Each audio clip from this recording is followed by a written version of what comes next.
Sai Baba, Sai Baba. Sai Baba, Sai Baba, Sai Baba.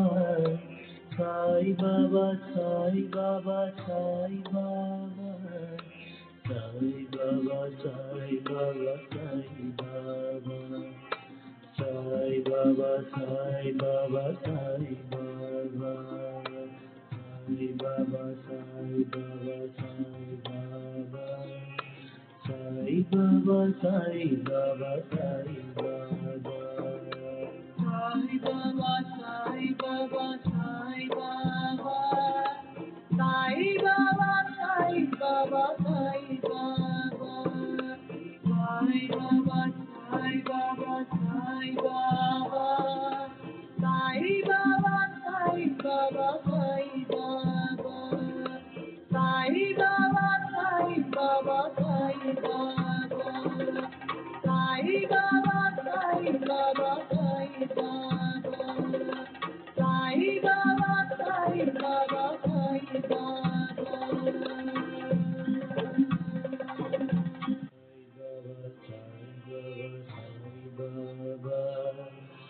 Sai Baba, Sai Baba, Sai Baba.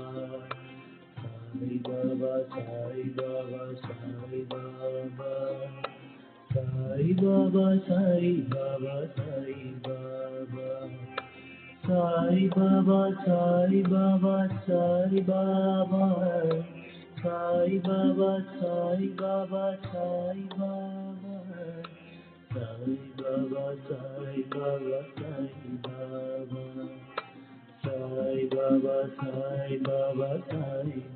Baba. Sai Baba, Sai Baba, Sai Baba. Sai Baba, Sai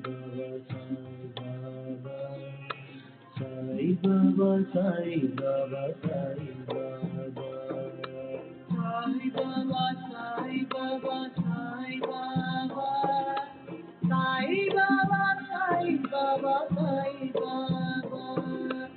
Sai Baba, Sai Baba, Sai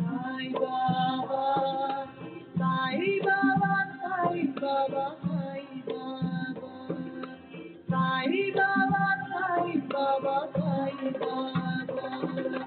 Sai Baba, Sai Baba, Sai Sai Baba, Sai Baba, Sai Baba. Sai Baba, Sai Baba, Sai Baba. Sai Baba, Sai Baba, Sai Baba.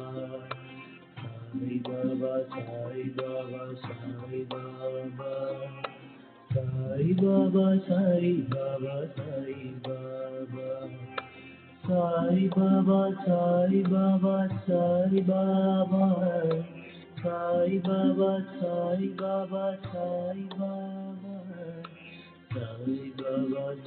Baba, Sai Baba. Sai Baba, Sai Baba, Sai Baba. Sai Baba, Sai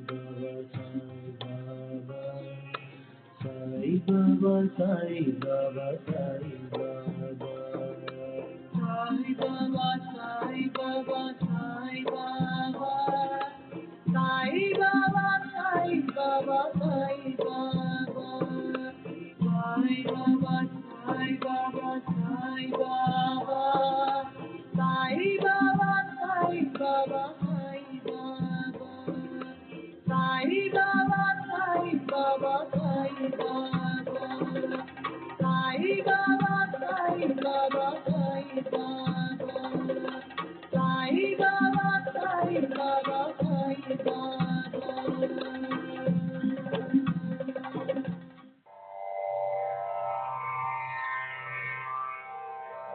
Shri सच्चिदानंद सद्गुरु साईनाथ महाराज की जय।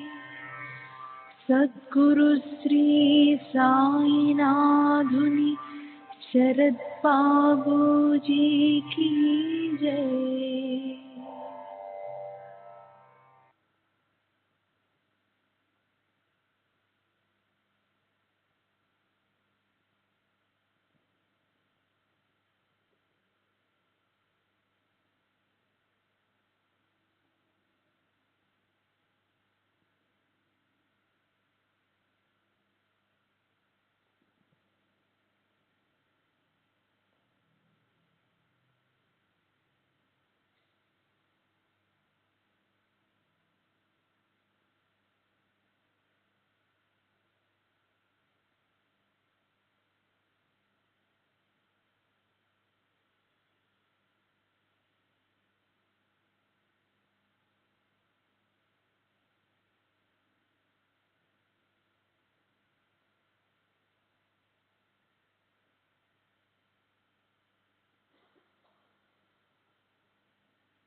श्री सच्चिदानंद सद्गुरु साईनाथ महाराज की जय। सद्गुरु श्री साईनाथुनि शरद बाबू जी की जय।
श्री सच्चिदानंद सद्गुरु साईनाथ महाराज की जय। सद्गुरु श्री साईनाथ शरद बाबू जी की जय। శ్రీ సాయినాథాయ నమః. శ్రీ సాయి సచ్చరిత్రము 21వ అధ్యాయము. ప్రస్తావన: యోగీశ్వరుల వ్యవస్థ. బిహెచ్ ఠాకూర్, అనంతరావు పాటంకర్. నవవిధ భక్తి. పండరిపురం ప్లేడరు. ఈ అధ్యాయంలో హేమాడ్ పంత్ వినాయక హరిశ్చంద్ర ఠాకూర్ బిఏ, అనంతరావు పాటంకర్ పునః పండరిపురం ప్లేడర్ గురించిన కథలు చెప్పెను. ఈ కథలన్నీ ఆనందదాయకమైనవి. ఇవి సరిగా చదివి గ్రహించినచో ఆధ్యాత్మిక మార్గములకు దారి చూపును. ప్రస్తావన: సామాన్యముగా మన గత జన్మ సముపార్జనము వలన మహాత్ముల సాంగత్య భాగ్యము పొంది దాని వలన మేలు పొందెదము. దీనికి ఉదాహరణముగా హేమాడ్ పంత్ తన సంగతిని చెబుతున్నాడు. బొంబాయి దగ్గరగానున్న బాంద్రాకు ఇతడు చాలా కాలం మ్యాజిస్ట్రేట్గా ఉండేను. అక్కడ పీర్ మౌలానాను మహమ్మదీయ మహాత్ములు నివసించుచుండెను. అనేక మంది హిందువులు, పారసీకులు, ఇతర మతస్థులు పోయి వారిని దర్శించుచుండిరి. హేమాడ్ పంత్ పురోహితులకు యూనుస్ పీర్ మౌలానాను దర్శించమని అనేక సార్లు హేమాడ్ పంత్కు చెప్పాను. కానీ ఏవో కారణముల చేత హేమాడ్ పంత్ ఆ మహాత్ముని దర్శించలేకపోయాను. అనేక సంవత్సరముల తర్వాత అతని వంతు వచ్చాను. అతడు షిరిడీకి పోయి శ్రీ సాయి దర్బారులో శాశ్వత స్థానమును పొందాను. దురదృష్టవంతులకు ఇటు మహాత్ముల సాంగత్యము లభించదు. కేవలం అదృష్టవంతులకే అటిది లభించును. యోగీశ్వరుల వ్యవస్థ.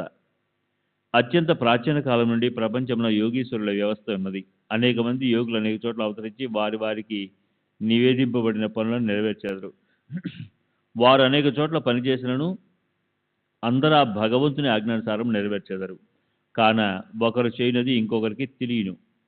ఒకరు చేసిన దానిని ఇంకొకరు పూర్తి చేసేదరు. దీనిని బోధించుటకు ఒక ఉదాహరణ మీ దిగువ కలదు. బిహెచ్ ఠాకూర్. వీరు రెవెన్యూ శాఖలో గుమస్తాగా నుండిరి. ఆయన ఒకానొకప్పుడు బెళగాం సమీపమందలి వడగాం అనే పట్టణమునకు ఒక సర్వే పార్టీతో వచ్చాను. అక్కడ అప్పాను కన్నడ యోగిని దర్శించి వారి పాదములకు నమస్కరించాను. ఆ యోగి నిశ్చలదాసు రచించిన విచార సాగరమున వేదాంత గ్రంథమును సభలో ఉన్న వారికి బోధించుచుండెను. ఠాకూర్ పోవునప్పుడు వారి సెలవు కోరగా వారిట్లు చెప్పిరి, ఈ పుస్తకమును నీవు చదవవలెను. నీవట్లు చేసినచో నీ కోరికలు నెరవేరును. ముందు ముందు నీ ఉద్యోగములకు సంబంధించి పని మీద ఉత్తర దిక్కునకు పోయినప్పుడు నీ అదృష్టవశమున నీకు ఒక గొప్ప మహాత్ముని దర్శనము కలుగును. వారు నీ భవిష్యత్తునకు మార్గమును చూపెదరు. నీ మనసునకు శాంతిని ఆనందమును కలుగజేసేదరు. ఆ తర్వాత ఠాకూర్ జున్నర్కు బదిలీ అయ్యాను. అతడికి పోటుకై నాన్హేఘాట్ లోయను దాటి పోవలసిండేను. ఈ లోయ మిక్కిలి లోతైనది. దానిని దాటుట చాలా కష్టము. దానిని దాటుటకు ఎనుబోతు తప్ప ఇతరమేది ఉపయోగించరు. కావున ఎనుబోతుపై లోయను దాటుటచే అతనికి బాధ కలిగాను. అతడి నుండి కళ్యాణ్కు పెద్ద ఉద్యోగంపై బదిలీ అయ్యాను. అతడి నానాసాహెబ్ చంద్రకర్తో పరిచయం కలిగాను. ఆయన వలన సాయిబాబా గురించి అనేక సంగతులు తెలుసుకుని వారిని దర్శింప కాంక్షించాను. ఆ మరుసటి దినమే నానాసాహెబు షిరిడి పోటుగా నిశ్చయించుకున్నాను. కావున ఠాకూర్ను కూడా తనతో రమ్మని అడిగాను. ఠాకూర్ తనకు ఠాణాలో సివిల్ కేసునుడిచే రాలేనని చెప్పాను. అందుచే నానాసాహెబ్ ఒక్కడే వెళ్ళాను. ఠాకూరు ఠాణాకు వెళ్ళాను. కానీ అతడి కేసు వాయిదా పడిను. అతడు నానాసాహెబ్ అంటే షిరిడీకి వెళ్ళకపోవటచే మిక్కిలి పశ్చాత్తాపపడిను. అయినప్పటికీ షిరిడి వెళ్ళాను. అంతకు ముందు రోజే నానాసాహెబ్ షిరిడి విడిచిపెట్టని తెలిసాను.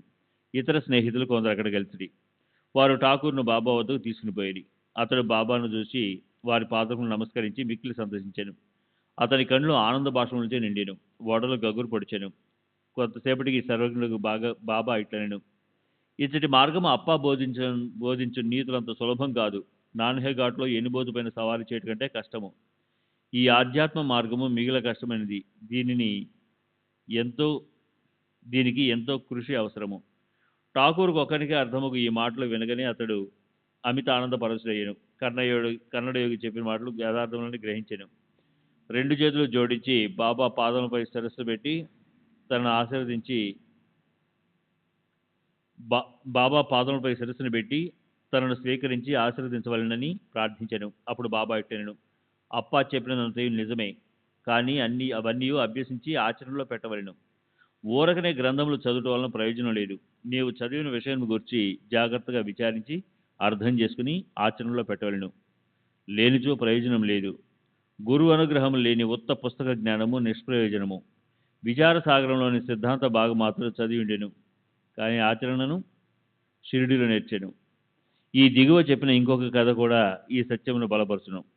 శ్రీ సచ్చిదానంద సద్గురు సాయినాథ్ మహారాజ్ కీ జై. సద్గురు శ్రీ సాయినాథుని శరద్ బాబూజీ కీ జై.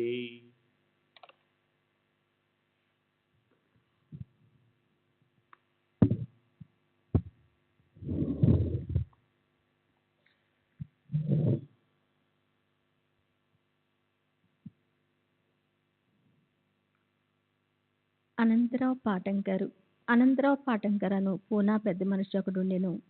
బాబాను చూడగోరెను. షిరిడీకి వచ్చి బాబా దర్శనం చేసెను. అతని కండ్లు సంతృష్టి చెందెను. అతడు ఆనందించెను. అతడు బాబా పాదములపై పడి తాను తగు విధంగా పూజించి పిమ్మట బాబాతో ఇట్లనెను, నేను ఎక్కువగా చదివి తిని వేదములను వేదాంతములను చదివి తిని అష్టదశ పురాణములు వింటిని, నా మనసునకు శాంతి కలగట్లేదు. కనుక నా పుస్తజ్ఞానం అంతయు నిష్ప్రయోజనము. పుస్తజ్ఞానం లేని నిరాడంబర భక్తులు నాకంటే మేలు. మనసు శాంతి పొందనిచో పుస్తక జ్ఞానం అంతయు వ్యర్థము. నీ దృష్టి వల్లను నీ మహత్తరమైన మాటల వల్లను నీవు శాంతి ప్రసాదింతువని వింటిని, అందుచే నేను ఇచ్చటికి వచ్చి తిని. కావున నా యందు దాక్షిణ్యం చూపుము, నన్ను ఆశీర్వదించము. అప్పుడు బాబా ఒక నీతి కథను ఈ విధంగా చెప్పెను. నవవిధ భక్తి అంటే 9 ఉండల గుర్రపు లద్ది నీతి కథ. ఒకనాడు ఒక వర్తకుడు ఒకడికి వచ్చెను. అతని ముందు ఒక ఆడగుర్రము లద్ది వేసెను. అది 9 ఉండలుగా పడెను. జిజ్ఞాసువైన ఆ వర్తకుడు పంచకొంగు సాచి 9 ఉండలను అందులో పెట్టుకొనెను. అట్లు అతను మనసును కేంద్రీకరించగలిగెను. ఈ మాటల అర్థంను పాఠంకరు గ్రహించలేకుండెను. అందుచేనతడు గణేష్ దామోదర్ ఉరఫ్ దాదా కేల్కర్ని ఇట్లా అడిగెను.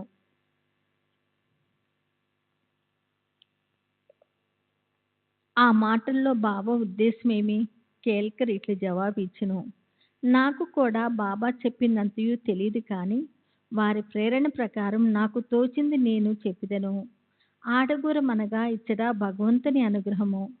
9 ఉండల లద్ది అనగా నవవిధ భక్తులు. అవేమనా? 1 శ్రవణము. శ్రవణం అంటే వినుట. 2 కీర్తనము ప్రార్థించుట. 3 స్మరణము అంటే జ్ఞప్తించుకునుట. 4 పాద సేవానము అంటే పాద సంవాహనము. 5 అర్చనము అంటే పూజ. 6 నమస్కారము అంటే వంగి నమస్కరించుట. 7 దాస్యము అంటే సేవ. 8 సఖ్యత్వము అంటే స్నేహము. 9 ఆత్మ నివేదనము అంటే ఆత్మను సమర్పించుట. ఇవి నవవిధ భక్తులు. వీనిలో ఏదైనా ఒక మార్గంను హృదయపూర్వకంగా అనుసరించిన ఎడల భగవంతుడు సంతృష్టి చెందును. హృదయపూర్వకంగా అనుసరించిన ఎడల భగవంతుడు సంతృష్టి చెందును. భక్తుని గృహమందు ప్రత్యక్షమగును. భక్తి లేని సాధనములనియు అనగా జపము, తపము అంటే యోగము, ఆధ్యాత్మ గ్రంథముల పారాయణము, వానిలోని సంగతులను ఇతరులకు బోధించుట మొదలగునవి నిష్ప్రయోజనము.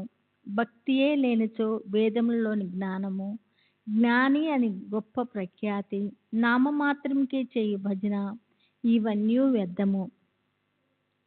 కావలసింది ప్రేమాస్పదమైన భక్తి మాత్రమే. నీవు కూడా ఆ వర్తకుడిని అనుకునము, లేదా సత్యంను తెలుసుకున్నట్టుకు ప్రయత్నించున్న వ్యక్తిని అనుకునము. వాని వలె నవవిధ భక్తులను ప్రోగు చేయము, ఆదుర్తతో నుండుము.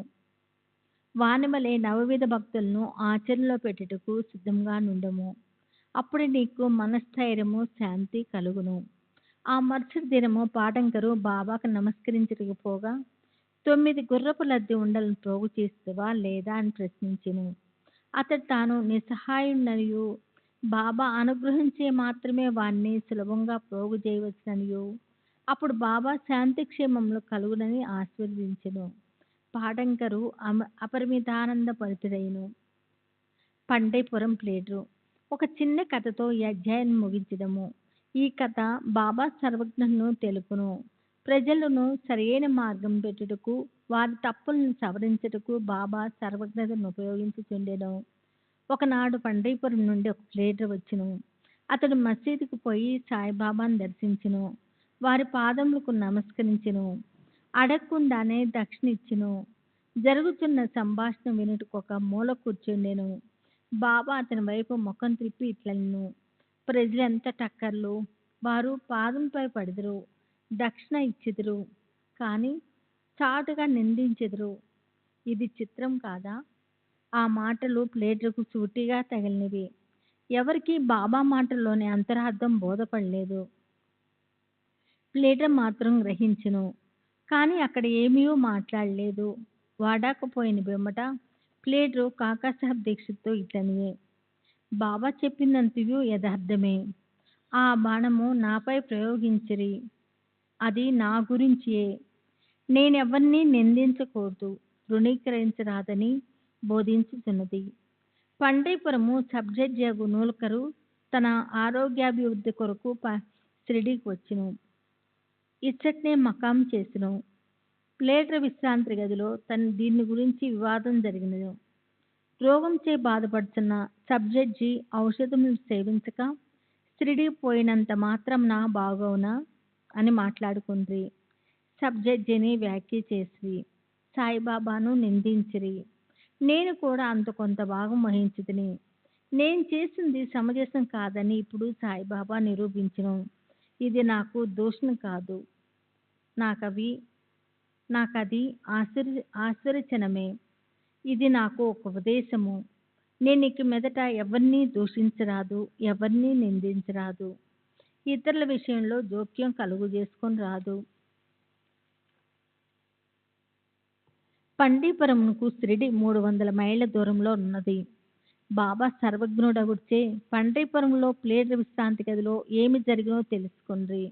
ఈ నడుమనున్న స్థలము, నదులు, అడవులు, పర్వతములు వారి సర్వజ్ఞతకు అడ్డుపడలేదు. వారు సర్వమును చూడగలరి. అందరి హృదయాల్లో గల దానిని చదవగలిగిరి. వారికి తెలియని రహస్యమేదీ లేదు. దగ్గరనున్నవి, దూరంగానున్నవి ప్రతి వస్తువు కూడా పగటి కాంతి వలె వారికి తేట తెల్లము. ఎవడైనా దూరంగా కానీ దగ్గరగా కానీ ఉండనిమ్ము, బాబా సర్వంతర్యామి అగుర్చే వారి దృష్టి నుంచి తప్పించుకున్నట్టుకు వీలు పడదు. వారి దృష్టి నుంచి తప్పించుకున్నట్టుకు వీలు లేదు. దీన్ని బట్టి ప్లేడర్ ఒక నీతిని నేర్చుకొనెను: ఒకరిని గురించి చెడు చెప్పరాదు, మరియు అనవసరంగా వ్యాఖ్యానము చేయరాదు. అట్లు బాబా తన దుర్గుణమును పోగొట్టి సన్మార్గమందు పెట్టెను. ఇది ఒక ప్లేడర్ గురించి అయినప్పటికీ అందరికీ వర్తించును. కాబట్టి ఈ కథ బోధించి నీతిని జ్ఞప్తించుకొని మేలు పొందిదం గాక. సాయిబాబా మహిమ అగాధము, వారి లీలలు కూడా అట్టివే, వారి జీవితము అట్టిదే, వారి పరబ్రహ్మం యొక్క అవతారమే. 21వ అధ్యాయం సంపూర్ణము. సద్గురు శ్రీ సాయినాథార్పణమస్తు. శుభం భవతు. శ్రీ సచిదానంద సద్గురు సాయినాథ్ మహారాజ్ की जय. सद्गुरु श्री साईनाथ निसरद बाबू जी की जय.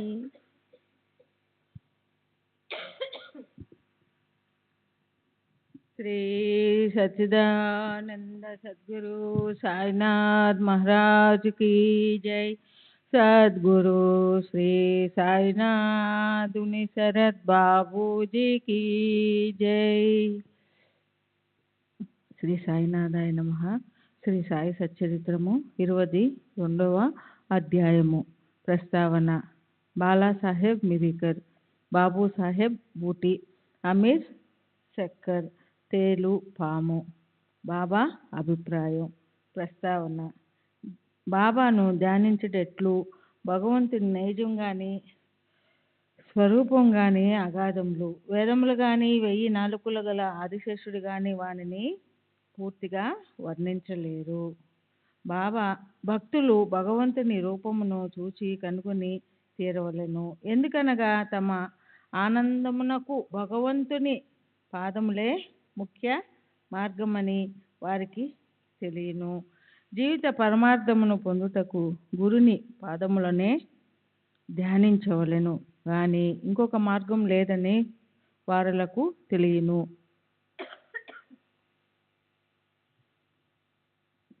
హేమాడ్ పంతు ఒక సులభమైన మార్గమును ఉపదేశ రూపంగా చెప్పుచున్నాడు. అది ధ్యానమునకు భక్తికి కూడా అనుకూలించును. నెలలో కృష్ణపక్షమున రాను రాను వెన్నెల క్రమంగా క్షీణించును. తుదకు అమావాస్య నాడు చంద్రుడు కానరాడు, వెన్నెల కూడా రాదు. శుక్లపక్షము ప్రారంభము అవగానే ప్రజలు చంద్రుణ్ణి చూచుటకు ఆతుర పడెదరు. మొదటి దినము చంద్రుడు కానరాడు, రెండవ నాడది సరిగా కనిపించదు. అప్పుడు రెండు చెట్టు కొమ్మల మధ్య గుండా చూడమనిదరు. ఆతురతతో అనేక ధ్యానంతో ఆ సందు ద్వారా చూచినప్పుడు దూరంగానున్న చంద్రుని ఆకారం ఒక గీత వలె కనిపించును. వారప్పుడు సంతసించెదరు. ఈ సూత్రమును అనుసరించి బాబా తేజమును చూచెదము గాక.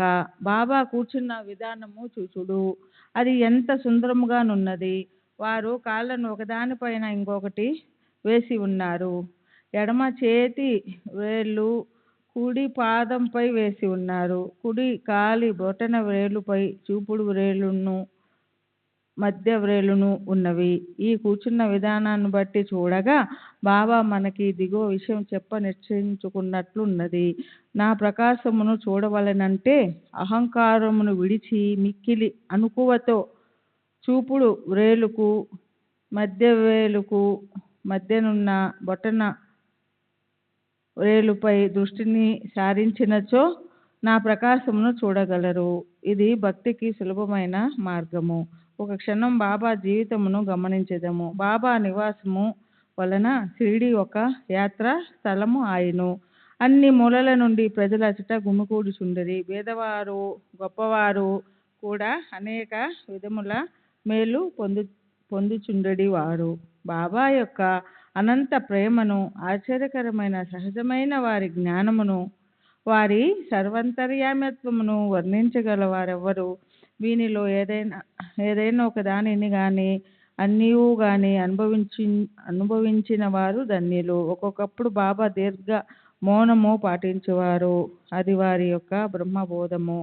ఇంకొకప్పుడు చైతన్య గనులుగా నుండువారు, ఆనందమునకు అవతారముగా భక్తులచే పరివేష్టితులై ఉండేవారు. ఒక్కొక్కప్పుడు వారు నీతిని బోధించు కథలను చెప్పేవారు. ఇంకొకప్పుడు హాస్యము తమాషా చేయుటలో మునిగేడివారు. ఒకప్పుడు సూటిగా మాట్లాడువారు, ఒక్కొక్కప్పుడు కోపోద్రిక్తుడని తోచువారు. ఒక్కొక్కప్పుడు తమ బోధలు క్లుప్తంగా చెప్పుచుండేవారు, ఒక్కొక్కప్పుడు దీర్ఘ వివాదంలోనికి దించేడివారు. అనేక సార్లు ఉన్నది ఉన్నట్లు మాట్లాడేవారు. ఈ ప్రకారంగా సందర్భానుసారాన్ని బట్టి వారి ప్రబోధము అనేక విధముల అనేక మందికి కలుగుచుండేది. వారి జీవితము అగోచరమైనది. అది మన మేధాశక్తికి భాషకు అందుబాటులో నుండేది కాదు. వారి ముఖార విందమును చూచుటయందు ఆసక్తి గాని, వారితో సంభాషించుటయందు గాని, వారి లీలలు వినుటయందు గాని తనివి తీరెడిది కాదు. అయినప్పటికీ సంతోషంతో నుప్పొంగుచుండెడి వారము. వర్షబిందువులను లెక్కించగలము, తోలు సంచిలో గాలిని మొయ్యగలము, కానీ బాబా లీలలను లెక్కించలేము. వానిలో ఒక దానిని గూర్చి చెప్పేదము. భక్తుల ఆపదలను కనుగొని భక్తులను వారి బారి నుండి సకాలమున బాబా ఎట్లు తప్పించుచుండునో ఇచ్చట చెప్పేదము. బాలాసాహెబ్ మిరీకరు. సర్దార్ కాకాసాహెబ్ మిరీకర్ కొడుకులకు బాలాసాహెబ్ మిరీకర్ కోపర్గాముకు మమల్తాదారుగా నుండెను. అతడు ఒకనాడు చితిలి గ్రామ పర్యటనకు పోవచుండెను. మార్గమధ్యమున బాబాను చూచుటకు షిరిడీకి వచ్చెను. మసీదుకు పోయి బాబాకు నమస్కరించెను. బాబా అతని యోగక్షేమములను అడిగి జాగ్రత్తగా నుండవలెనని హెచ్చరిక చేయుచు ఇట్లనెను, నీకు మన ద్వారకామాయి తెలియనా? బాలాసాహెబ్కు ఆ ప్రశ్న బోధపడక పోటచే ఊరుకుండెను. నీవిప్పుడు కూర్చున్నదే ద్వారకామాయి. ఎవరైతే ఆమె ఒడిలో కూర్చునేదరో వారిని ఆమె కష్టముల నుండి ఆతురల నుండి తప్పించును. ఈ మసీదు తల్లి చాలా దయార్థ హృదయురాలు. ఆమె నిరాడంబర భక్తులకు తల్లి. వారిని ఆపదల నుండి తప్పించును. ఆమె ఒడిని ఆశ్రయించిన వారి కష్టములన్నీయు సమసిపోవును. ఎవరు ఆమె నీడను ఆశ్రయించెదరో వారికి ఆనందం కలుగును అనెను. పిమ్మట బాలాసాహెబ్కు ఊది ప్రసాదమిచ్చి వారి శిరస్సుపై చెయ్యి వేసెను. బాలాసాహెబ్ పోచుండగా బాబా, నీకు ఆ పొడవాటి వ్యక్తి తెలియనా? అదే సర్పము అనెను. బాబా తమ ఎడమ చేతిని మూసి దానిని కుడి చేతి వద్దకు తెచ్చి పాము పడగ వలె నుంచి, అతడు మిక్కిలి భయంకరమైన వాడు, కానీ ద్వారకామాయి బిడ్డలను అతడేమి చేయగలడు? ద్వారకామాయి కాపాడుచుండగా పాము ఏమి చేయగలదు అనెను. అక్కడున్న వారందరూ దీని భావమును తెలిసి కొనుటకు దానికి మిరీకరుకు గల సంబంధమును తెలిసి కొనుటకు కుతూహలపడుచుండిరి. కానీ బాబాని విషయమై అడుగుటకు ధైర్యం లేకుండెను. బాలాసాహెబ్ బాబాకు నమస్కరించి మసీదును విడిచి శ్యామాతో వెళ్ళెను. బాబా శ్యామాను పిలిచి బాలాసాహెబ్తో చితిలి వెళ్ళి ఆనందించు అనెను. బాబా ఆజ్ఞానుసారం తాను కూడా వెంట వచ్చిదినని శ్యామ బాలాసాహెబ్తో చెప్పెను. అసౌకర్యంగా నుండునుగాన వద్దని బాలాసాహెబ్ శ్యామతో చెప్పెను. శ్యామ బాబాకి సంగతి తెలిపెను. బాబా ఇట్లనెను, సరే వెళ్ళవద్దు, వాని మంచి మనము కోరితిమి. ఏది నుదుట వ్రాసి ఉన్నదో అది జరుగక తప్పదు. ఈ లోపల బాలాసాహెబ్ తిరిగి ఆలోచించి శ్యామను తన వెంట రమ్మనెను. శ్యామ బాబా వద్దకేగి సెలవు పుచ్చుకొని బాలాసాహెబ్తో టాంగాలో బయలుదేరెను. వారు రాత్రి 9 గంటలకు చితిలి చేరిరి.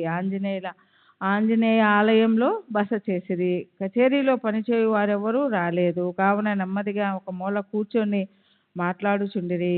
చాప పైన కూర్చొని బాలాసాహెబ్ వార్తాపత్రిక చదువుచుండెను. అతడు ధరించిన అంగవస్త్రంపై ఒక సర్పం ఉండెను. దానిని ఎవ్వరు చూడలేదు. అది బుసకొట్టుచూ కదులుచుండెను. ఆ ధ్వని నౌకరు వినెను. అతడు ఒక లాంతరు తెచ్చి సర్పమును చూచి పామని అరిచెను. బాలాసాహెబ్ భయపడెను, వణుకుట ప్రారంభించెను. శ్యామ కూడా ఆశ్చర్యపడెను. అందరూ మెల్లగా కట్టెలను తీసిరి. బాలాసాహెబ్ నడుము నుండి పాము దిగుటకు ప్రారంభించెను. దానిని కొట్టి చంపివేసిరి. ఈ ప్రకారంగా బాబా ముందుగా హెచ్చరించి బాలాసాహెబ్ను హాని నుండి తప్పించిరి. బాబా యందు బాలాసాహెబ్కు గల ప్రేమ దృఢమాయెను. శ్రీ సచ్చిదానంద సద్గురు సాయినాథ్ మహారాజ్ की जय. सद्गुरु श्री साईनाथ शरद बाबूजी की जय. सच्चिदानंद सद्गुरु साईनाथ महाराज की जय.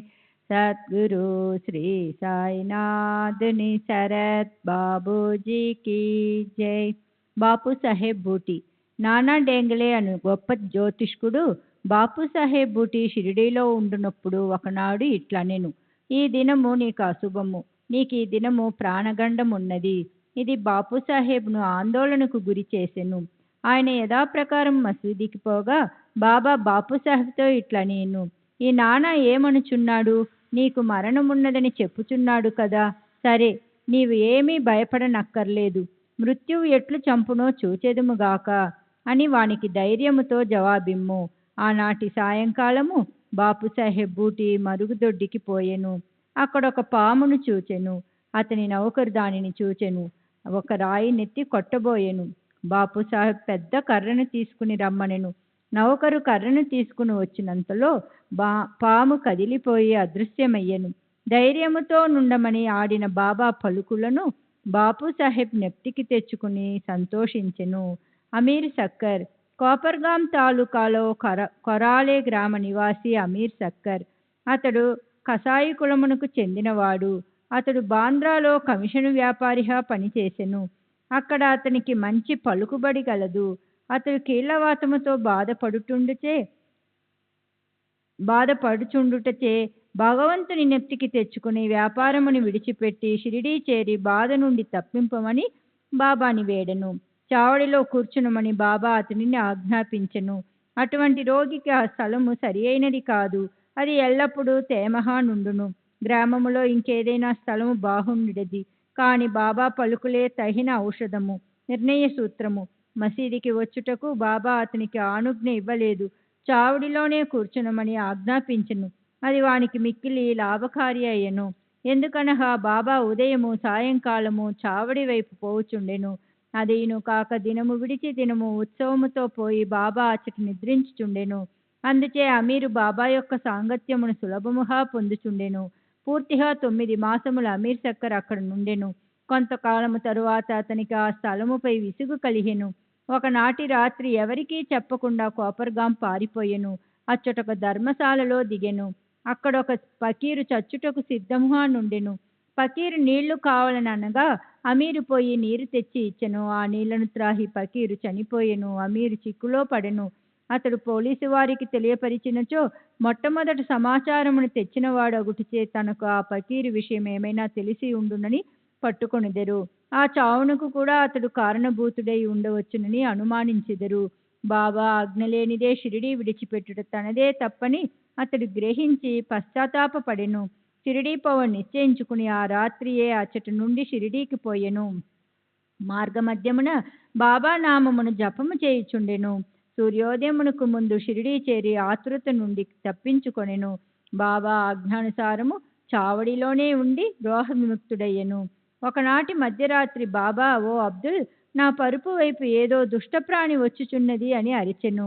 లాంతర్ తీసుకుని అబ్దుల్ వచ్చి బాబా పరుపు చూచెను గాని ఏమీయూ కనిపించలేదు. జాగ్రత్తగా చూడమని బాబా చెప్పుచూ నేలపై సటకాతో కొట్టుచుండెను. అమీర్ సక్కర్ బాబా లీలను చూచి అచ్చటకు పాము వచ్చునని బాబా అనుమానించి ఉండును అని అనుకొనెను. బాబా సాంగత్యం వలన బాబా ఆడు మాటలు చేయి క్రియల భావమును అమీరు గ్రహించుచుండెను. అమీరు తన దిండుకు సమీపమున ఏదో కదులుచుండుట గమనించి అబ్దుల్ను లాంతర్ తీసుకుని రమ్మనెను. అంతలో అచ్చటొక పాము కనిపడెను. అది తలను క్రిందికి పైకి ఆడించుచుండెను. వెంటనే దానిని చంపిరి.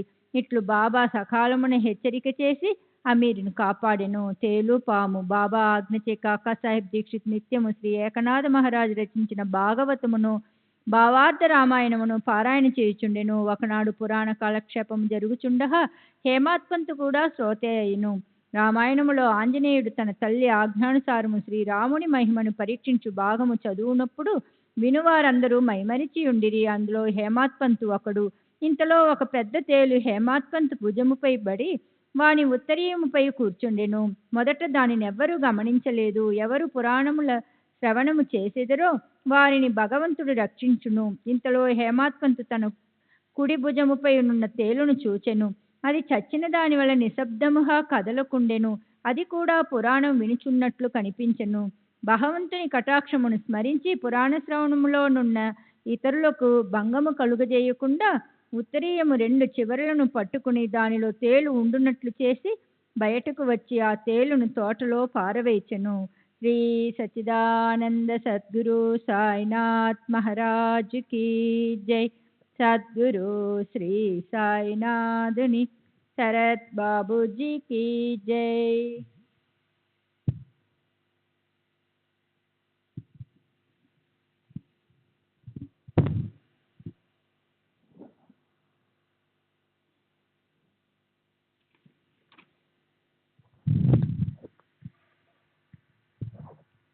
श्री सच्चिदानंद सद्गुरु साईनाथ महाराज की जय.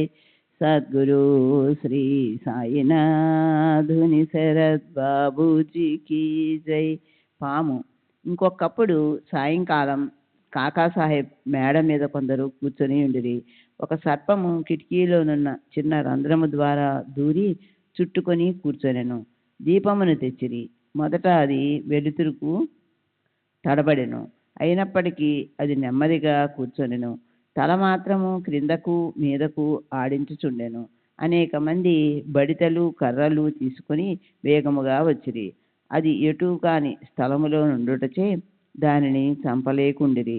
మనుష్యుల శబ్దమును విని ఆ సర్పము వచ్చిన రంధ్రములోనికి గబగబా దూరెను. అందరూ ఆపద నుండి తప్పించుకొనిరి. బాబా అభిప్రాయము. ముక్తారాం అను ఒక భక్తుడు పాము తప్పించుకొని పోవుటచే మంచియే జరిగినదనెను. హేమాడ్ పంతు అందులో ఒప్పుకొనలేదు. అది సరి అయిన ఆలోచన కాదనెను. పాములను చంపుటయే మంచిదనెను. ఇద్దరికీ గొప్ప వాదన జరిగెను. ముక్తారాం సర్పములు మొదలగు క్రూర జంతువులను చంపనవసరము లేదనెను. హేమాడ్ పంతు వారిని తప్పక చంపవలెననెను. రాత్రి సమీపించెను. చర్చ సమాప్తి కాకుండెను. ఆ మరుసటి దినమున మా ప్రశ్నను బాబానడిగిరి. బాబా ఇట్లు జవాబిచ్చెను. భగవంతుడు సకల జీవులందు నివసించుచున్నాడు. అవి సర్పములు గాని తేళ్లు గాని కానిండు. ఈ ప్రపంచమును నడిపించు సూత్రధారి భగవంతుడు. సకల జంతుకోటి పాములు తేళ్లతో సహా సకల ప్రాణులు భగవదాజ్ఞను శిరసావహించును. వారి ఆజ్ఞ అయిన కానీ ఎవరు ఎవరిని ఏమీ చేయలేరు. ప్రపంచమంతయు వానిపై ఆధారపడి ఉన్నది. ఎవరునూ స్వతంత్రులు కారు. కాబట్టి మనము కనికరించి అన్ని జీవులను ప్రేమించవలెను. అనవసరమైన కలహములందు చంపుటయందు పాల్గొనక ఓపికతో నుండవలెను. అందరినీ రక్షించువాడు దైవమే. 22వ అధ్యాయం సంపూర్ణం. శ్రీ సద్గురు సాయినాథార్పణమస్తు. శుభం భవతు. శ్రీ సాయి సచ్చరిత్రము 23వ అధ్యాయము. ప్రస్తావన. యోగము. ఉల్లిపాయి పాముకాటు నుండి శ్యామాను కాపాడుట, కలరా రోగము, గురుభక్తి పరీక్షించుట. ప్రస్తావన. నిజముగా నీ జీవుడు త్రిగుణములకు అనగా సత్వ రజ స్తమో గుణములకు అతీతుడు. కానీ మాయచే కప్పబడి వాని నైజముకు సచ్చిదానందమును మరచుచు తానే శరీరమే అనుకొనుచు అట్టి భావనతో తానే చేయువాడు అనుభవించువాడు అని అనుకొనుచు లెక్కలేనన్ని బాధలతో చిక్కుకొనుచు విముక్తిని కాంచలేకున్నాడు. విమోచనమునకు మార్గం ఒక్కటే కలదు. అది గురుని పాదముల యందు ప్రేమమయముగు భక్తి. గొప్ప నటుడగు సాయి తన భక్తులను వినోదింపజేసి వారిని తమ నైజములోనికి మార్చెను. ఇంతకు పూర్వము చెప్పిన కారణములచే మేము సాయిని భగవంతుని అవతారముగా నెన్నుచున్నాము. కానీ వారెల్లప్పుడూ తాము భగవంతుని సేవకుడనని చెప్పేవారు. వారు అవతార పురుషులైనప్పటికీ ఇతరులు సంతృప్తికరముగా నెట్లు ప్రవర్తించవలనో చూపుచుండెడి వారు. ఆయా వర్ణాశ్రమములకు విభజించబడిన కర్మల నెట్లు నెరవేర్చవలెనో తెలిపెడివారు. ఇతరులతో ఏ విషయములోనూ పోటీ పడేవారు కారు. తన కొరకేమైనా చేయుమని ఇతరులను కోరెడివారు కారు. సమస్త చేతనాచేతనములందు భగవంతుని చూడగలిగిన బాబాకు వినయశీలమే ఉచితము కదా. ఎవరిని నిరాధించుట కానీ అవమానించుట కానీ వారెరుగరు. సమస్త జీవులలో నాకు నారాయణుని గాంచుచుండెడి వారు నారాయణుని గాంచుచుండెడి వారు. నేను భగవంతుడను అని వారెన్నడూ అనలేదు. భగవంతుని విధేయ సేవకుడను అని వారు చెప్పేవారు. భగవంతుని ఎల్లప్పుడూ తలుచువారు. ఎల్లప్పుడూ అల్లా మాలిక్ అనగా భగవంతుడే సర్వాధికారి అని అనుచుండెడి వారు.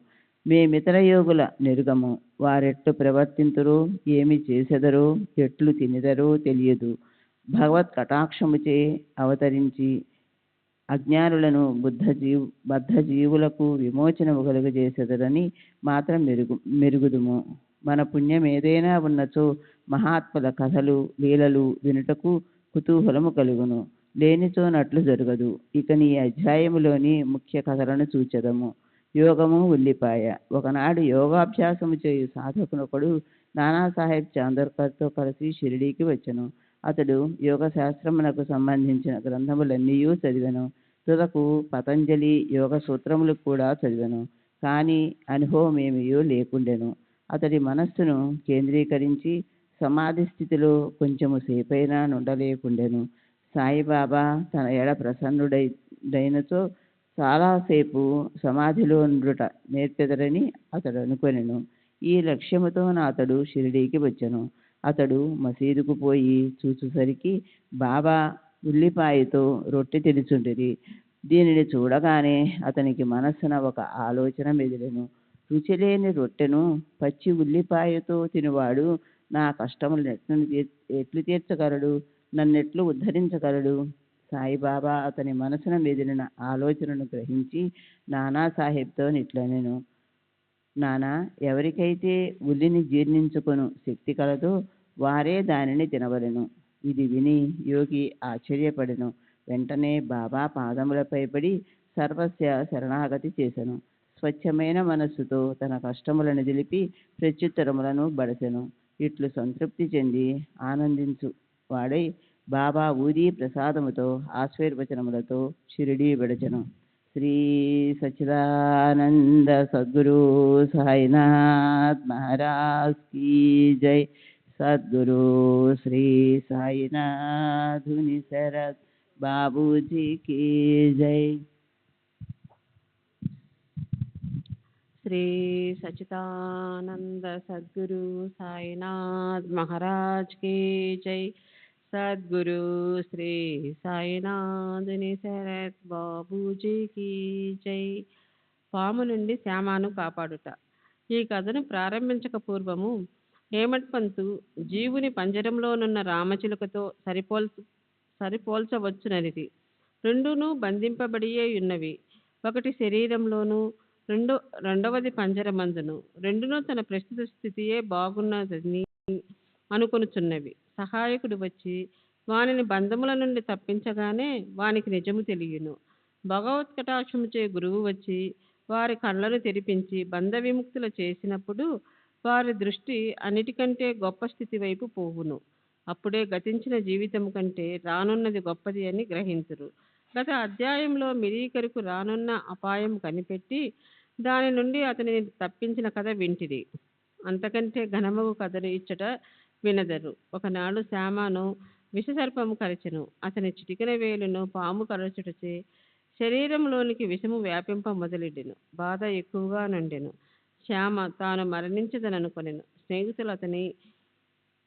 స్నేహితులను అతనిని విఠోబా గుడికి తీసుకుని పోవ నిశ్చయించిరి. పాము కాట్లు అచ్చట బాగగుచుండెను. కానీ శ్యామ తన విరోబాయగు బాబా వద్దకు పరుగెడెను. బాబా అతనిని చూడగానే కోపంతో వానిని తిట్టనారంభించెను.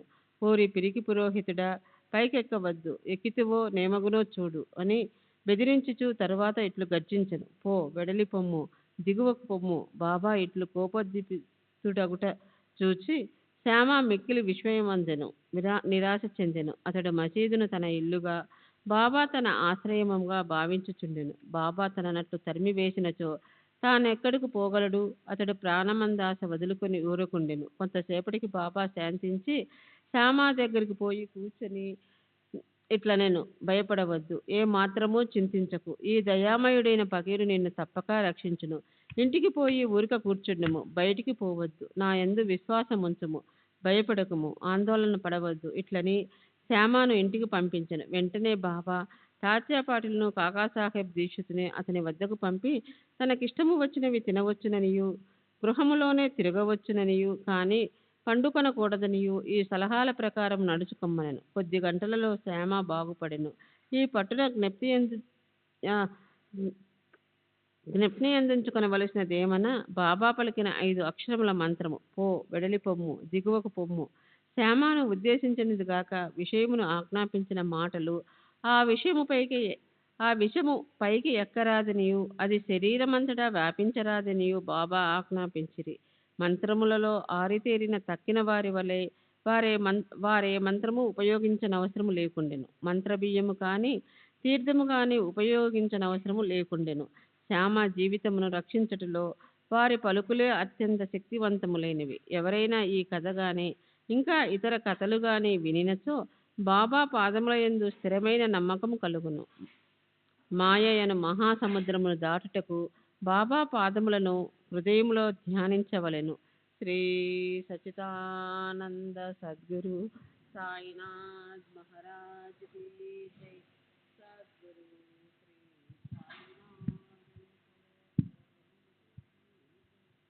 కలరా రోగము. ఒకప్పుడు షిరిడీలో కలరా భయంకరముగా చెలరేగుచుండెను. గ్రామవాసులు మిక్కిలి భయపడిరి. వారితరులతో రాకపోకలు మానిలి. గ్రామములో పంచాయతీ వారు సభ చేసి 2 అత్యవసరమైన నియమములు చేసి కలరా నిర్మూలించ ప్రయత్నించిరి. అవి ఏమనా, 1 కట్టెల బండ్లను గ్రామములోనికి రానియకూడదు. 2 మేకను గ్రామములో కోయరాదు. ఎవరైనా వీరిని ధిక్కరించినచో వారికి జరిమానా వేయవలనని తీర్మానించిరి. బాబాకిదంతయు వట్టి చారస్తమని తెలియను.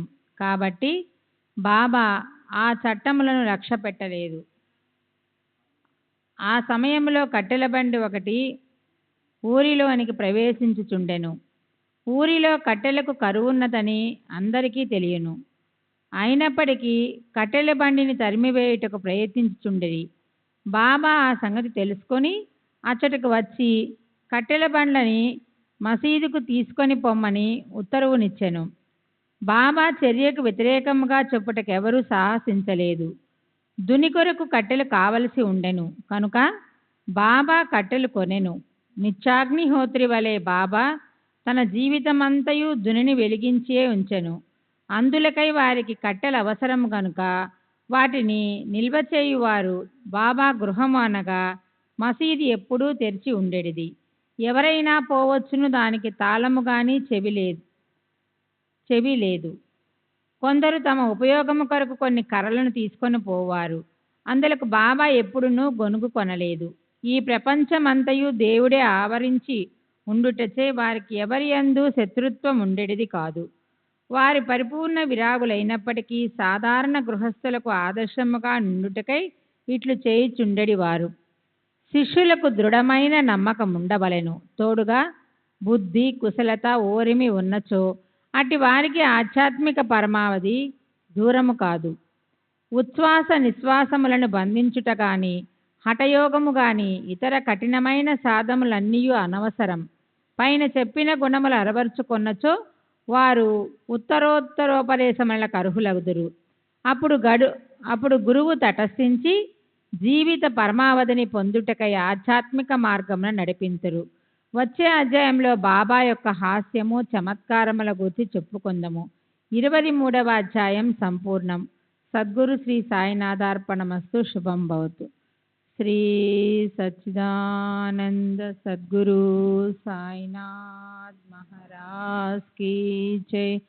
సద్గురు శ్రీ సాయినాథుని శరత్ బాబూజీ కీ జై. శ్రీ సచ్చిదానంద సద్గురు సాయినాథ్ మహారాజ్ కీ జై. సద్గురు శ్రీ సాయినాథుని శరత్ బాబూజీ కీ జై. శ్రీ సాయినాథాయ నమః. శ్రీ సాయి సచ్చరిత్రము 24వ అధ్యాయం. శనగల కథ, నీతి, సుధాముని కథ, అన్నా చించినీకర్, మౌసీబాయి, బాబా నైజము, భక్త పారాయణత్వము. ఈ అధ్యాయములోని గాని వచ్చే అధ్యాయములలో గాని ఫలానిది చెప్పదమనుట ఒక విధంగా అహంకారమే. మన సద్గురుని పాదములకు అహంకారమును సమర్పించినా గాని మన ప్రయత్నమునందు జయమును పొందుము. మనం అహంకార రహితులమైనచో మన జయము నిశ్చయము. సాయిబాబాను పూజించుటచే ఇహపర సౌఖ్యములు రెంటినీ పొందవచ్చును. మన మూల ప్రకృతి యందు పాతుకొని శాంతి సౌఖ్యములను పొందెదము. కాబట్టి ఎవరైతే తమ క్షేమమును కోరెదరో వారు గౌరవాధారములతో సాయిబాబా లీలలను వినవలెను, మననము చేయవలెను. దీన్ని నెరవేర్చినచో వారు సులభముగా జీవిత పరమావధిని పొందెదరు, తుదకు మోక్షానందమును పొందెదరు. సాధారణముగా అందరూ హాస్యము, చమత్కార భాషణమన్నా ఇష్టపడెదరు గాని తాము హాస్యాస్పదులగుటకు ఇష్టపడరు. కానీ బాబా చమత్కార మార్గము వేరు. అది అభినయముతో కూడినప్పుడు చాలా సంతోషదాయకముగా, నీతిదాయకముగా నుండేది. కావున ప్రజలు తాము వెక్కిరింత పాలైనప్పటికీ అంతగా బాధపడేవారు కాదు. హేమంత్ పంతు తన విషయమునే ఈ క్రింద తెలుపుచున్నాడు. శనగల కథ. షిరిడీలో ఆదివారం నాడు సంత జరిగేది. చుట్టుప్రక్కల పల్లెల నుండి ప్రజలు వచ్చి వీధుల్లో దుకాణములు వేసుకొని వారి సరుకులు అమ్ముచుండేవారు. ప్రతిరోజు మధ్యాహ్నం 12 గంటలకు మసీదు నిండుచుండెను. ముఖ్యముగా ఆదివారం నాడు కిక్కిరిసి పోవుచుండెను. ఒక ఆదివారం నాడు హేమంత్ పంతు సాయిబాబా ముందు కూర్చొని బాబా పాదములొత్తుచు మనసునందు జపము చేయుచుండెను. బాబా ఎడమవైపు శ్యామ, కుడివైపు వామనరావు ఉండేరి.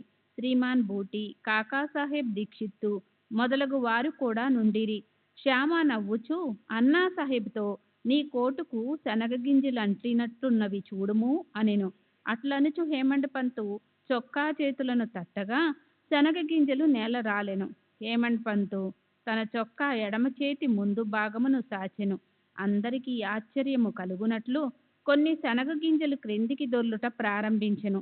అక్కడున్నవారు వానిని ఏరుకొనిరి. ఈ సంఘటన హాస్యమునకు తావిచ్చెను. అక్కడున్న వారందరూ ఆశ్చర్యపడిరి.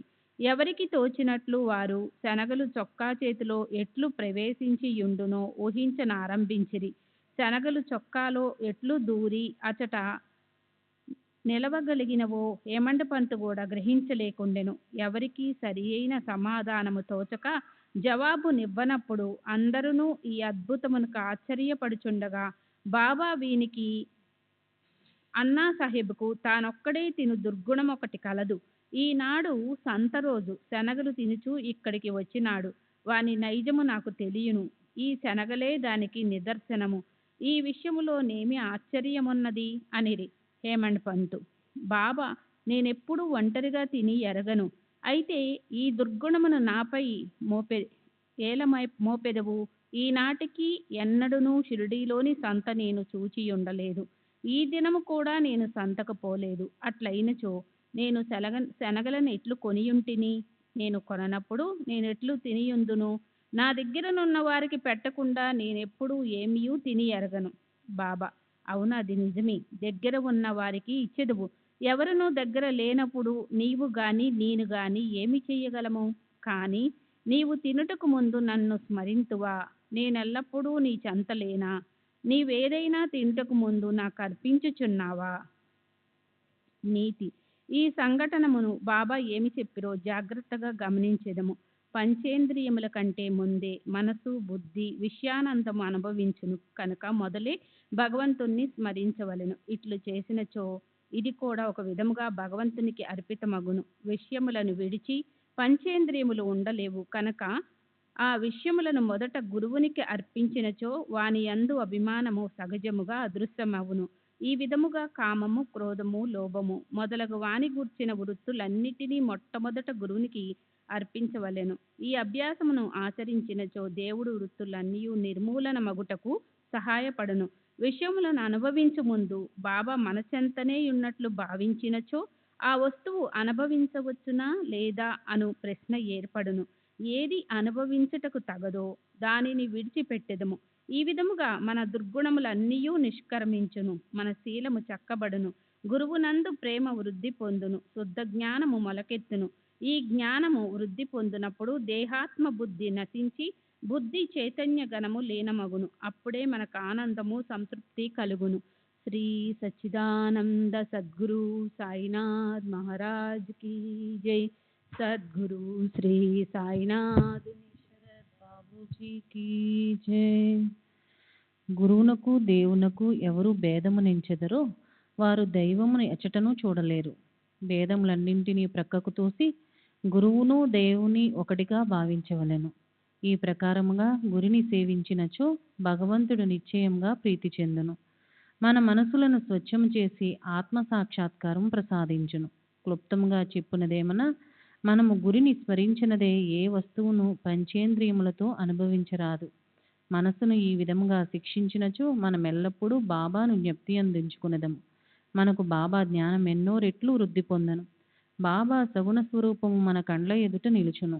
అప్పుడు భక్తి, వైరాగ్యము, మోక్షము మన వశమగును. మన మనసులందు బాబాను ఎప్పుడైతే నిలుపగలమో అప్పుడు మనము ఆకలిని, పిపాసను, సంసారమును మర్చెదము. ప్రపంచ సుఖములందు గల అభిలాష నశించి మన మనసులు శాంతిని, ఆనందమును పొందును. సుధాముని కథ. పై కథ చెప్పుచున్నప్పుడే హేమాడ్ పంతునకు సుధాముని కథ జ్ఞప్తికి వచ్చాను. అందులో కూడా ఇదే నీతి ఉన్నది కనుక దానిని ఇక్కడ చెప్పుచున్నాము. శ్రీకృష్ణుడు, అతని అన్న బలరాముడు మరి యొక్క సహపాఠి సుధాముడను వాడను గురువుకు సాందీపుని ఆశ్రమంలో నివసించుచుండిరి. శ్రీకృష్ణ బలరాములను అడవికి పోయి కట్టెలు తీసుకురమ్మని గురువు పంపెను. సాందీపుని భార్య సుధాముని కూడా అదే పని మీద ముగ్గురి కొరకు శనగలిచ్చి పంపెను. కృష్ణుడు సుధాముని అడవిలో కలిసి, దాదా, నీళ్లు కావలెను, నాకు దాహం వేయుచున్నది అనెను. సుధాముడు, ఉత్త కడుపుతో నీరు త్రాగకూడదు కనుక కొంత తడవ ఆగుట మంచిది అనెను. కానీ తన వద్ద శనగలున్నవని కొంచెం తినమని అనలేదు. శ్రీకృష్ణుడు అలసి ఉండుటచే సుధాముని తొడపై తల ఉంచి గుర్రు పెట్టుచూ నిద్రపోయాను. ఇది కనిపెట్టి సుధాముడు తన జేబులోని శనగలు తీసి తినుటకు ఆరంభించాను. హఠాత్తుగా శ్రీకృష్ణుడు ఇట్లనెను, దాదా, ఏమి తినుచుంటివి? ఎక్కడి నుండి ఈ శబ్దం వచ్చుచున్నది? సుధాముడు ఇట్లనెను, తినుటకు ఏమున్నది? నేను చలితో వణుకుచున్నాను. నా పండ్లు కటకటమనుచున్నవి. విష్ణు సహస్రనామమును కూడా సరిగ్గా ఉచ్చరించలేకున్నాను. ఇది విని సర్వజ్ఞుడగు శ్రీకృష్ణుడు ఇట్లనెను, నేనొక స్వప్నము గంటిని. అందులో ఒకడు ఇంకొకరి వస్తువులను తినుచుండెను. ఏమి తినుచుంటివి అని అడుగగా, ఏమున్నది తినుటకు మన్నా అనెను. అనగా తినుటకు ఏమీయూ లేదని భావము. రెండోవాడు తదాస్తు అనెను. దాదా, ఇది ఒక స్వప్నము. నాకివ్వకుండా నీవేమూ తినవని నాకు తెలియను. స్వప్న ప్రభావంచే నీవేమి తినుచుంటివి అని అడిగి తిని. శ్రీకృష్ణుడు సర్వజ్ఞుడని గాని అతని లీలలు గాని తెలిసియున్నచో సుధాముడట్లు చేసి ఉండడు. కాబట్టి అతడు చేసిన దానిని తానే అనుభవింపవలసి వచ్చెను. శ్రీకృష్ణుడు ప్రియ స్నేహితుడు అయినప్పటికీ అతని ఉత్తరకాలమంతయు గర్భదారిద్ర్యముచే బాధపడవలసి వచ్చెను. కొన్నాళ్లకు భార్య కష్టము చేసి సంపాదించి ఇచ్చి పంపిన పిడికెడు అటుకులు సమర్పించగానే శ్రీకృష్ణుడు సంతసించి ఒక బంగారు పట్టణమును అనుభవించుటకు ఇచ్చెను. ఎవరికైతే దగ్గరున్న వారికి ఇయ్యకుండా తిను అలవాటు ఉండునో వారు దీనిని జ్ఞప్తి అందించుకొనవలెను. శృతి కూడా దీనినే నొక్కి చెప్పుచున్నది. మొదట భగవంతునికి అర్పించి ఆ భుక్త శేషమునే మనము అనుభవించవలెను. బాబా కూడా దీనినే హాస్య రూపముగా యుక్తితో బోధించెను. శ్రీ సచిదానంద సద్గురు సాయినాథ్ మహారాజ్ కీ జై. సద్గురు శ్రీ సాయినాథుని శరత్ బాబూజీ కీ.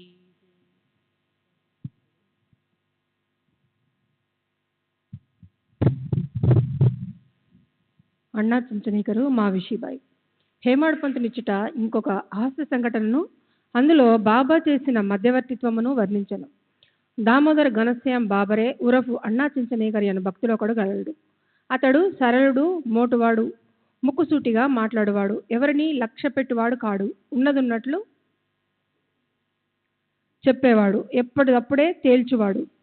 బయటికి కఠినుని వలెను హఠము చేయువాని వలెను గాన్పించినను వాడు మంచి హృదయం గలవాడు, నక్కజిత్తుల వాడు కాడు. అందుచే బాబా వారిని ప్రేమించుచుండెను. అందరూ సేవ చేయనట్లే ఇతడు కూడా మధ్యాహ్నం బాబా ఎడమ చేతిని కటడా పైన వేసి ఉన్న దానిని తోముచుండెను. కుడివైపున ఒక ముసలి వితంతువు వేణుబాయి కౌజల్గి అనునామి ఉండెను. ఆమెను బాబా అమ్మా అని పిలిచెడివారు. ఇతరులు మావిషీబాయి అని పిలిచెడివారు. ఆమె కూడా బాబాను సేవించుచుండెను. ఈమెది స్వచ్ఛమైన హృదయము. ఆమె బాబా నడుమును, మొలను, వీపును తన 2 చేతుల వ్రేళ్లు అల్లి దానితో నొక్కుచుండెను. ఆమె దీనిని అతి తీవ్రముగా చేయుచుండెను. బాబా వీపు, కడుపు కలిసిపోవునట్లు గాన్పించుచుండెను. ఇంకొక ప్రక్క అన్నా తోముచుండెను. మావిషీబాయి ముఖము క్రిందకు మీద కగుచుండెను. ఒకసారి ఆమె ముఖము అన్నా ముఖమునకు చాలా దగ్గరగా పోయిను. హాస్యమాడు నైజం గలదగుటుచే నామే, ఓహో, అన్నా చెడ్డవాడు, నన్ను ముద్దు పెట్టుకున్నటకు యత్నించుచున్నాడు. ఇంత ముసలివాడైనప్పటికీ నన్ను ముద్దు పెట్టుకున్నటకు సిగ్గులేదా ఎనెను. అన్నాకు కోపం వచ్చెను. చొక్కా చేతులు పైకెత్తి అతడిట్లనెను, నేను ముసలివాడను, దుర్మార్గుడననుచున్నావు. నేను వెర్రివాడనా? నీవే కలహమునకు కాలు దువ్వుచున్నావు. అక్కడున్న వారందరూ ఈ ముసలివాండ్ర కలహమును చూచి నవ్వుచుండిరి. బాబా ఇద్దరిని సమానంగా ప్రేమించేవారు కనుక ఇద్దరిని ఓదార్చవలనని తలచి ఈ క్రింది విధముగా నేర్పుతో సమాధానపరిచిరి. బాబా ప్రేమతో, ఓ అన్నా, ఎందుకు అనవసరంగా గోల చేయుచున్నావు? తల్లిని ముద్దు పెట్టుకునినచో దానిలో అనౌచిత్యమేమి అనెను. బాబా మాటలు విని ఇద్దరు సంతృష్టి చెందిరి. అందరూ సరదాగా నవ్విరి. బాబా చమత్కారమునకు హృదయానంద పూరితులైరి. శ్రీ సచిదానంద సద్గురు సాయినాథ్ మహారాజ్ కీ జై. సద్గురు శ్రీ సాయినాథుని శరత్ బాబూజీ కీ జై.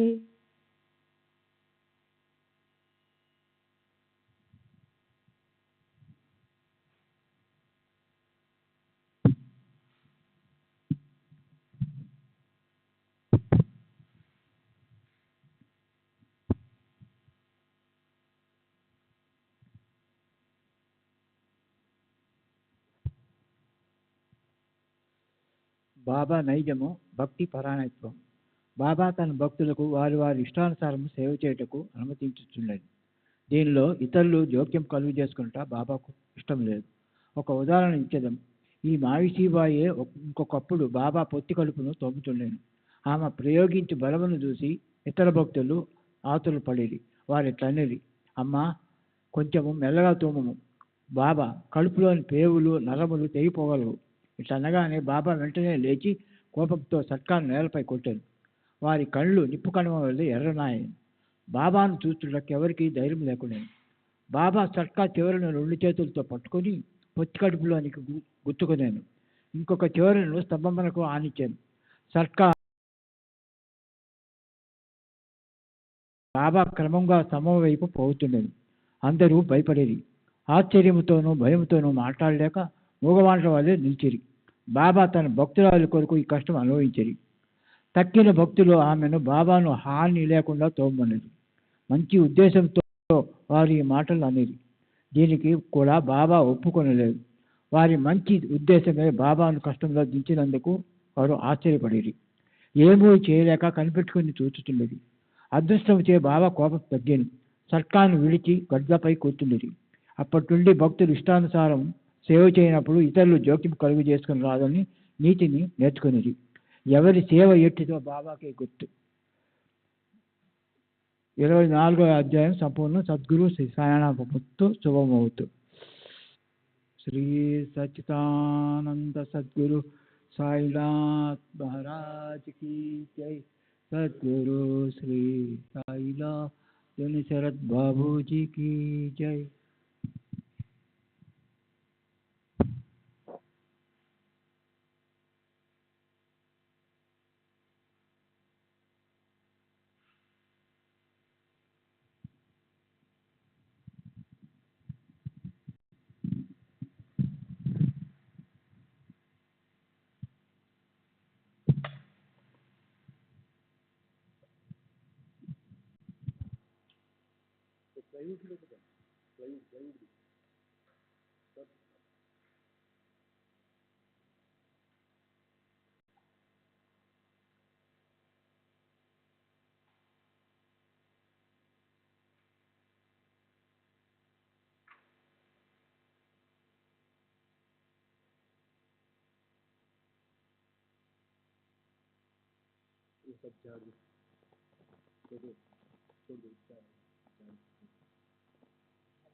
श्री सच्चिदानंद सद्गुरु साईनाथ महाराज की जय.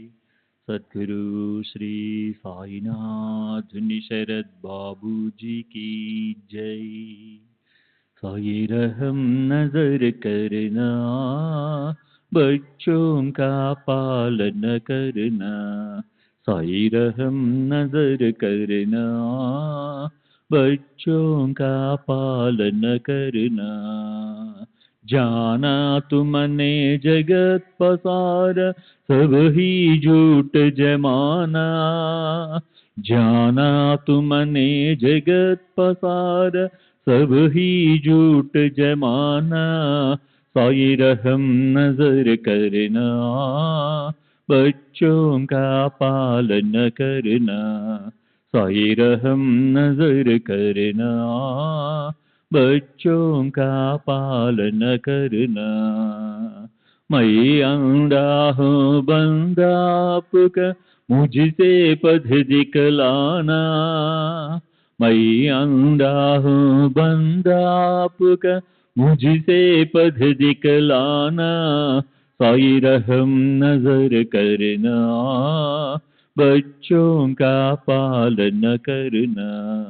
साई रहम नजर करना, बच्चों का पालन करना. दासगणों कहे अब क्या बोलूं, थक गई मेरी रसना. दासगण कहे अब क्या बोलूं, थक गई मेरी रसना, साई रहम नजर करना, बच्चों का पालन करना, साई रहम नजर करना, बच्चों का पालन करना, रहमो नजर करो अब मोरे साई, तुम बिना नहीं मुझे माँ बाप भाई, रहमो नजर करो मैं आंधा हूँ बंदा तुम्हारा, मैं आंधा हूँ बंदा तुम्हारा, मैं ना जानू मैं ना जानू मैं ना जानू, अल्लाह इलाही, रहमो नजर करो, रहमो नजर करो अब मोरे साई, तुम बिना नहीं मुझे माँ बाप भाई, रहमो नजर करो काली जमाना मैंने गमाया, काली जमाना मैंने गमाया, साथी आखिर का साथी आखिर का साथी आखिर का, तुम बिना कोई, रहमो नजर करो, रहमो नजर करो अब मोरे साई, तुम बिना नहीं मुझे माँ बाप भाई, रहमो नजर करो अपने मस्जिद का झाड़ू गणो है, अपने मस्जिद का झाड़ू गणो है, मालिक हमारे मालिक हमारे मालिक हमारे, तुम बाबा साई, रहमो नजर करो, रहमो नजर करो अब मोरे साई, तुम बिना नहीं मुझे माँ बाप भाई, रहमो नजर करो। श्री सच्चिदानंद सद्गुरु साईनाथ महाराज की जय। सद्गुरु श्री साईनाथ शरद बाबू जी की जय।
श्री सच्चिदानंद सद्गुरु साईनाथ महाराज की जय। सद्गुरु श्री साईनाथुनि शरद बाबू जी की जय।